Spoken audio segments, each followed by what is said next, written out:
4 October তাদের দুজনের প্রথম দেখা হলো।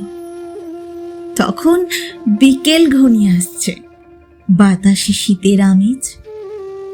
10 অক্টোবর তাদের দীর্ঘক্ষণ কথা হলো টেলিফোনে। সেদিন ছেলেটি নতুন কেনা টবে গোলাপের চারা লাগালো। 30 অক্টোবর রেস্টুরেন্টের নিরালা কেবিনে ছেলেটি বলল, তোমাকে আমি ভালোবাসি। মেয়েটি লজ্জায় মাথা নিচু করে টেবিলে আঁকিবুকি কাটল।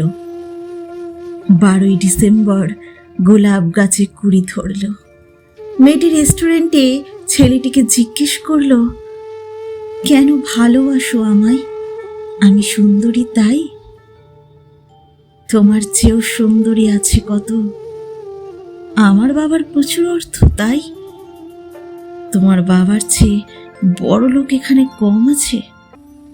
তাহলে ভালোবাসি ভালোবাসি, তার আবার কারণ হয় নাকি? মেয়েটি বাড়ি ফিরে বন্ধুদের টেলিফোনে অনেক আলোচনা করলো। সবাই এক বাক্যে বুঝিয়ে দিল, ভালো যখন বাসে তখন একটা কিছু কারণ তো আছে বটেই। সেটা না বুঝে বেশি এগোস না। 3 জানুয়ারি মেয়েটি বলল, আমার কাছে কি চাও? কই, চাইনি তো কিছু। ভালোবাসো অথচ চাও না, তাহলে? না চাইলে যারে পাওয়া যায়, দেওয়া গেলে আসে হাতে। এত গান, শুধুই গান, তাছাড়া কি? কিছুই যদি না চাও তবে ভালোবাসো কেন? ভালোবাসি, তাই ভালোবাসা দিতে চাই, চাইবো কেন? তুমি সত্যি অদ্ভুত। 10 ফেব্রুয়ারি দুজনের দেখা হলো মেট্রো স্টেশনের পাতালে।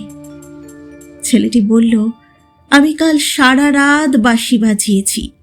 সারা রাত সেই সুরের মায়াবী আলোয় তুমি নাচছিলে, অসামান্য অনন্য সে নাচ।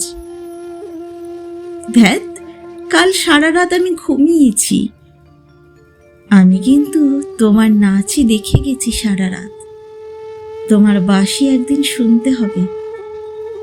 12 মার্চ ছেলেটি বাঁশি বাজালো। মেয়েটি শুনল। সময় থমকে রইল অনেকক্ষণ।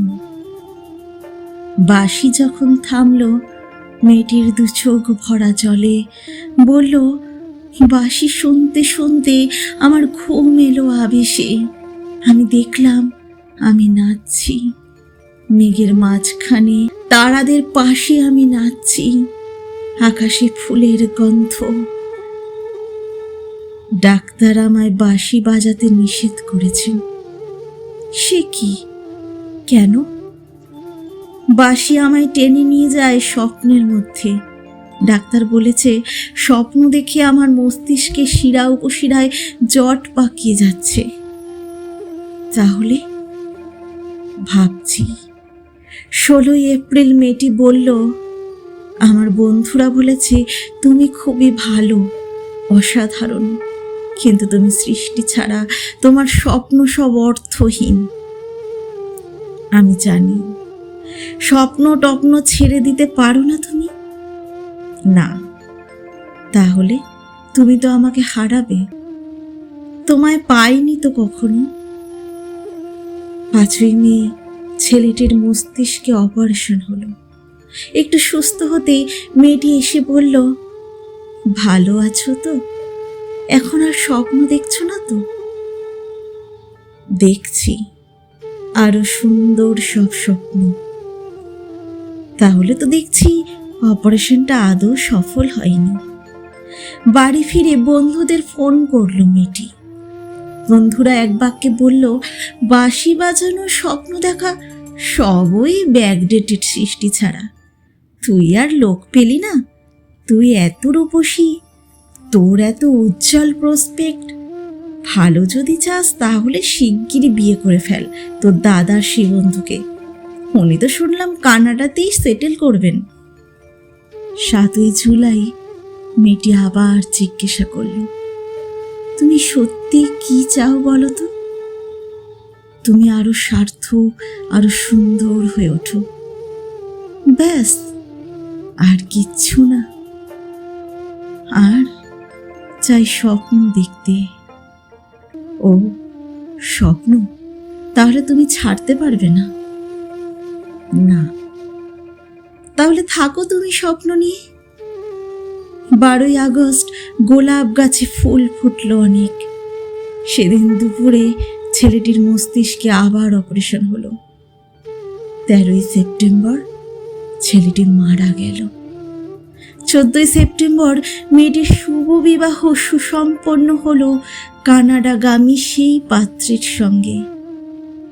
20 সেপ্টেম্বর গোলাপ গাছটি হঠাৎ ঝরে উপড়ে গেল। সেদিন সন্ধ্যার বিমানে মেয়েটি হানিমুনে গেল। যাবার আগে বন্ধুদের বলে গেল, স্বপ্নের চেয়ে বাস্তব অনেক ভালো, অনেক মধুর। স্বপ্ন দেখে কেবল বোকারা। 4 অক্টোবর ছেলেটির মা ঝরে পড়া গোলাপ গাছটিকে সযত্নে তুলে ফেলে দিলেন। শূন্য টবে তখন কয়েকটা পোকা, কয়েকটা মাছি। আমরা কেউ জানি না ওগুলো পোকা, মাছি নাকি ছেলেটির স্বপ্ন।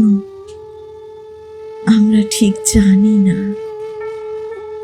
আমরা কেউই জানি না।